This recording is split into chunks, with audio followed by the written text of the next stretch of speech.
Hello my dear friends, how are you? I hope you all are fine. Welcome to my channel Law Scholar and Legal Issues. I am Advocate Vanita presenting here with an important topic of IPC. आज का जो हमारा topic है वो general explanations पे है। Chapter 2 जो IPC का है वो जनरल एक्सप्लेनेशन से डील करता है। जब तक हम डेफिनेशंस को और अगर इन एक्सप्लेनेशन को सही ढंग से नहीं समझ पाएंगे तो हमारे लिए पूरा का पूरा IPC कवर करना ही समझना ही मुश्किल हो जाएगा, क्योंकि छोटी छोटी डेफिनेशंस हैं। जब इनमें हमारे कंसेप्ट्स क्लियर होंगे, जब इनमें हमारे जो डाउट्स हैं वो क्लियर होंगे तो हम IPC को बड़े अच्छे तौर पर कर पाएंगे। ये जो जनरल एक्सेप्शन का जो चैप्टर है वो सेक्शन 6 से लेके 52A तक है। इस चैप्टर में कुछ एक डेफिनेशंस तो काफ़ी इजी हैं, जिनके लिए आप एक दो लाइनों में भी अगर उसको समझना चाहो तो समझ सकते हो, लेकिन कुछ डेफिनेशंस थोड़ा कन्फ्लिक्टिंग है। कन्फ्लिक्टिंग मतलब कुछ उलझाने वाली है, जिसपे सुप्रीम कोर्ट्स के कुछ इंपॉर्टेंट जजमेंट्स हैं, उनको भी साथ में डिस्कस करेंगे। और जब ये डिस्कशन होगा, अगर आप अपना बेयर एक्ट अपने पास रख पाएँ तो और भी अच्छा होगा, क्योंकि जो पॉइंट उसमें कुछ इंपॉर्टेंट लगेंगे आप साथ के साथ मार्क्स कर सकते हो। मेरा क्या है कि मेरी ये प्लानिंग भी चल रही है कि अब कुछ टाइम के बाद हो सके तो मैं आपको बोर्ड पे सारा डिस्कशन करवाऊंगी। अब पहले स्टार्टिंग में जब मैंने यूट्यूब पे वीडियो शुरू किया तो उस टाइम मेरा फेस नहीं आता था। फिर मुझे लगा कि मुझे आपसे फेस टू फेस इंटरेक्ट होना चाहिए। अब मेरा फेस पे सिर्फ इंट्रो आता है और एंड आता है, क्योंकि अभी तक बोर्ड वाला जो सेटअप है वो लगा नहीं है। अभी मैंने कोई कैमरा परचेज़ नहीं किया, कोई माइक परचेज़ नहीं किया, लेकिन अभी तक मेरे पास जो ये मोबाइल है यही मेरा अच्छा हमदर्द बना हुआ है और मेरा पूरा साथ निभा रहा है। आप मुझे सजेशंस दीजिए इस मामले में कि क्या मुझे बोर्ड पर आपको समझाना शुरू करना चाहिए या ये जो तरीका है ये सही है। अगर ये तरीका सही है तो हम इसको कंटिन्यू करेंगे। अगर आपको लगता है कि ये तरीका सही नहीं है, बोर्ड पे करवाइए, तो हम वैसे करेंगे। और अगर आप चाहते हो कि हम कमेंट ही ना करें तो एज यू विश, जो आपकी इच्छा हो फिर मैं अपने हिसाब से कर ही लूँगी। अगर आपके पास सजेशंस हो तो वो आप मुझे दे सकते हैं। तो आज का चलो लेक्चर हम स्टार्ट करते हैं। चैप्टर 2 बात करता है जनरल एक्सप्लेनेशंस की। जनरल एक्सप्लेनेशन का मतलब कि कुछ एक्सप्लेनेशन है, कुछ वर्ड्स दिए हुए हैं, कुछ डेफिनेशन दी हुई है, उनको एक्सप्लेन किया गया है बड़े वाइड लेवल पे। और ये जो एक्सप्लेनेशन होता है ये बेस होता है पूरे IPC का। ये जो एक्सप्लेनेशन जो इसमें दी गई है, जो डेफिनेशंस दी गई है, वो पूरे की पूरी IPC को यही डिफ़ाइन कर देता है। जब भी हम कोई ऑफेंस पढ़ते हैं, चाहे वो मर्डर पढ़ रहे हैं, चाहे कल्पेबल होमिसाइड पढ़ रहे हैं, जब उसमें कोई बात आती है किसी एक्ट की, किसी ऑफेंस की, तो बार बार हमें जो है उस डेफिनेशन को वहाँ डिफ़ाइन नहीं किया जाएगा। आपको एक्ट में कहीं डिफ़ाइन नहीं मिलेगा। वो एक स्टार्टिंग में जो डेफिनेशन क्लॉज ये दे रखे हैं या जो डेफिनेशन दी हुई हैं उनमें ही उसका पूरा का पूरा सार लिखा हुआ है। तो जैसे हमारे लिए murder, culpable homicide, theft, mischief etcetera जो क्राइम्स हैं, ऑफेंसेज हैं, वो इम्पोर्टेंट हो जाते हैं किस एग्ज़ाम के पॉइंट ऑफ व्यू से। बट द एक्सेप्शंस और जो एक्सप्लेनेशंस हैं वो भी बहुत इंपॉर्टेंट है। किस लिहाज में? क्योंकि ये तो नींव है। अगर आपकी नींव ही कमज़ोर हो जाएगी तो आप बिल्डिंग कैसे खड़ी करोगे? फिर तो वो बिल्डिंग कुछ टाइम के बाद गिरी जाएगी। तो यही चीज़ बता रही हूँ मैं आपको कि जो ये डेफिनेशंस है 6 से लेके 52A तक, अगर आपको इनको क्लियरली अंडरस्टैंड कर लेते हो, आपका एक एक कंसेप्ट इसके रिगार्डिंग क्लियर हो जाता है, तो IPC में आपका जो है चुटकियों में ही समझ में आ जाएगा। IPC में इतना कुछ नहीं दिया हुआ। और वैसे भी मोस्ट ऑफ द स्टूडेंट्स के लिए IPC जो है उनका इंपॉर्टेंट सब्जेक्ट होता है, लेकिन मात कहाँ खा जाते हैं? मात खा जाते हैं वो जब ये डेफिनेशन क्लोज को हम ढंग से नहीं करते। जब ढंग से नहीं करोगे, आप डेफिनेशंस को ढंग से नहीं करोगे, तो आप ये उम्मीद कैसे लगा सकते हो कि आपको IPC के सारे कंसेप्ट क्लियर हो जाएंगे? कंसेप्ट को क्लियर करने के लिए हमें डेप्थ नॉलेज चाहिए होती है, और डेप्थ नॉलेज के लिए हमें डेफिनेशन पढ़ना पड़ता है। चलो स्टार्ट करते हैं। आगे क्या है सेक्शन 6 में? सेक्शन 6 ये कहता है कि जो डेफिनेशन है कोड की, उसे एक्सेप्शन के साथ ही रीड किया जाएगा। यानी कि कोई भी एक सेक्शन दिया हुआ है, उस सेक्शन के अंदर आपको डेफिनेशंस दी हुई है। जैसे मर्डर की डेफिनेशन दी गई है उसमें 300 में, उसमें ये कहा गया है एक्सेप्ट अदरवाइज प्रोवाइडेड, जो कहीं और प्रोवाइड करने के को छोड़कर हर एक कल्पेबल होमिसाइड क्या होगा? मर्डर हो जाएगा। लेकिन उस डेफिनेशन के साथ साथ 5 एक्सेप्शन भी उसमें दी गई है। तब जब हम उन एक्सेप्शंस को पढ़ते हैं तो जो मर्डर है वो कल्पेबल होमिसाइड में काउंट हो जाएगा, और जो पनिशमेंट है उसकी भी कम हो जाएगी। आगे देख लेते हैं बेयर एक्ट क्या कहता है।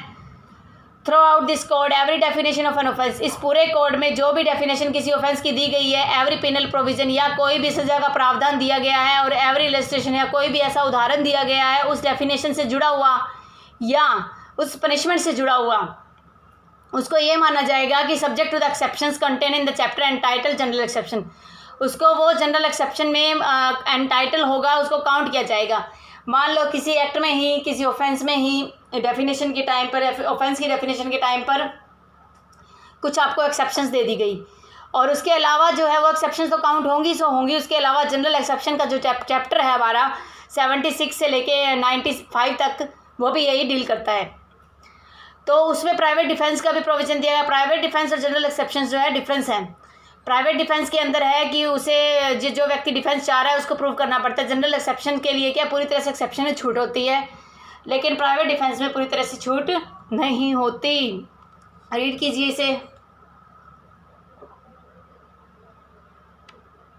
फिर आगे कह रहा है कि दो these exceptions are not repeated in such definitions, penal provisions और इलस्ट्रेशन। तो ये कह रहा है कि जब ये जनरल एक्सेप्शन है, ये एक ही जगह डिफाइन कर दिया गया, उसको बार बार कहीं भी रिपीट नहीं किया जाएगा। मान लो राइट टू प्राइवेट डिफेंस है, वो एक बार ही डिफाइन कर दिया गया, या आपने मिस्टेक का डिफेंस लेना है, या आपने नेसेसिटी का डिफेंस लेना है, या अनसाउंड माइंड का डिफेंस लेना है, या आप क्या है 7 साल से कम हो या 12 साल से कम हो, तो वो जो डिफेंसेस दिए हुए हैं वो बार बार आपको कहीं भी एक्सप्लेन नहीं किया जाएगा। यानी कि जो एक बार एक्सप्लेन कर दिया आईपीसी में, वही पूरे के पूरे आईपीसी में उसी कंसेप्ट में पढ़ा जाएगा।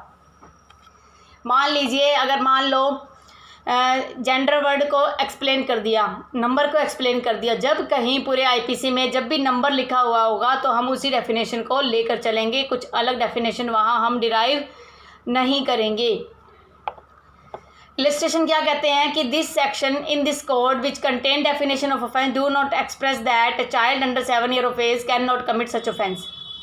कह रहा है कि इस सेक्शन में, इस कोड में जो ऑफेंस की डेफिनेशंस हैं वो ये नहीं बताएंगी कि एक बच्चा 7 साल से कम उम्र का है, उसने कोई क्राइम किया है। But the definitions are to be understood subject to the general exception. अब ये क्या है कि इस डेफिनेशन में ये नहीं बताया जाएगा, कोई भी डेफिनेशन आप ले लो, मर्डर की ले लो, कल्पेबल होमिसाइड की ले लो, उसमें ये नहीं बताया जाएगा कि 7 साल से कम उम्र का बच्चा जो है उसको पूरी तरह से छूट मिली हुई है। लेकिन जब उसकी बात आएगी 7 साल के बच्चे की, तो ऑटोमेटिक वो जनरल एक्सेप्शन का जो चैप्टर है 4th है उसके अंदर फॉल कर जाएगा। तो यही चीज़ इसमें बताई गई है कि but the definition are to be understood subject to the general exception. General exception के साथ उसको काउंट किया जाएगा, which provide that nothing shall be an offence, कि कोई भी ऑफेंस नहीं होता which is done by a child under 7 years age, जो 7 साल के बच्चे के द्वारा किया गया हो। तो कहने का मतलब है कि जो डेफिनेशन दी गई है उसके साथ साथ एक्सेप्शन को भी हम रिलेट करके चलेंगे। अब मान लो 7 साल के बच्चे ने क्राइम कर दिया, मर्डर कर दिया, तो उसमें कोर्ट जो है चार्ज ही नहीं लगाएगा। क्यों? क्योंकि वो पहले से एक्सेप्शन में फॉल कर रहा है, तो उसके ऊपर जो है केस नहीं चलेगा। तो ये ऑटोमेटिक लेके चलेंगे कि जो क्राइम किया है वो 7 साल के बच्चे ने किया है या ज़्यादा ने किया है, उस हिसाब से उसको साथ लेके ही उसके हिसाब से ही केस जो चलेगा। ए पुलिस ऑफिसर विदाउट वारंट, एक पुलिस ऑफिसर है बिना किसी वारंट के जेड का अप्रीहेंड करता है। अप्रीहेंड मीन पीछा करता है, या पीछा क्या आप मान के चलो कि पकड़ लेता है उसे। अरेस्ट और अप्रीहेंड जो सेम चीज़ है। हु हैज़ कमिटेड मर्डर, जिसने मर्डर किया था। Here A is not guilty of the offence of wrongful confinement. यहाँ हम ए को ये नहीं कह सकते कि उसने उसको गलत तरीके से कन्फाइन कर लिया है। For he was bound by law to apprehend Z, कि वो तो बाउंड था, उसकी ड्यूटी थी पुलिस वाले की कि वो जेड को क्या करेगा, गिरफ्तार करेगा। तो जेड को जब ए ने गिरफ्तार किया, पुलिस ऑफिसर ने गिरफ्तार किया, इट इज़ ड्यूटी बाउंड, वो ड्यूटी बाउंड था, तो उसे आप रॉन्गफुल कन्फाइनमेंट के चार्ज में नहीं लेके चल सकते। और therefore the case fall within the general exception which provide that, और जो जनरल एक्सेप्शन है जो ये कहता है कि nothing is an offence which is done by a person is bound by law to do. ये जो 76 से 79 के बीच में फॉल कर रहा है कि कोई भी एक ऑफेंस नहीं होगा जो बाउंड बाय लॉ कोई व्यक्ति है उसके द्वारा किया जाएगा कोई ऐसा एक्ट।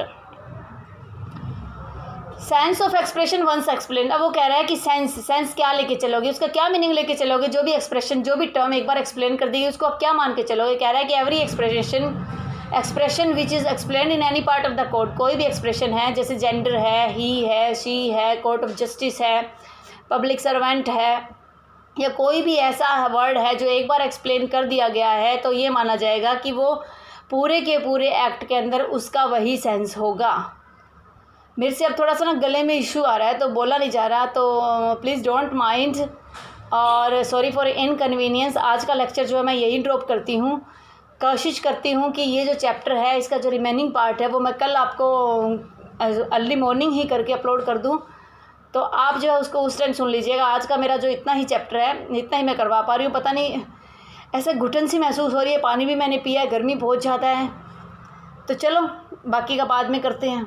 आई होप आपको आज का ये लेक्चर कुछ समझ आया होगा, कुछ डेफिनेशंस के डाउट क्लियर हुए होंगे, और अगर कुछ डाउट्स रह गए हैं तो आप मुझसे पूछ सकते हैं। आप हेजिटेशन क्यों करते हैं, कमेंट में पूछ सकते हैं। मैं वीडियो बना रही हूँ, अब तक शायद मैंने 1 महीना नहीं हुआ, और मैंने तकरीबन 1 महीने के अंदर, 1 महीने से कम टाइम के अंदर जो है 40 वीडियो के करीब जो है मैंने अपलोड कर दिए हैं, सिर्फ आप लोगों को अवेयरनेस के लिए, लॉ की नॉलेज देने के लिए, या कुछ जनरल टॉपिक डिस्कस करने के लिए।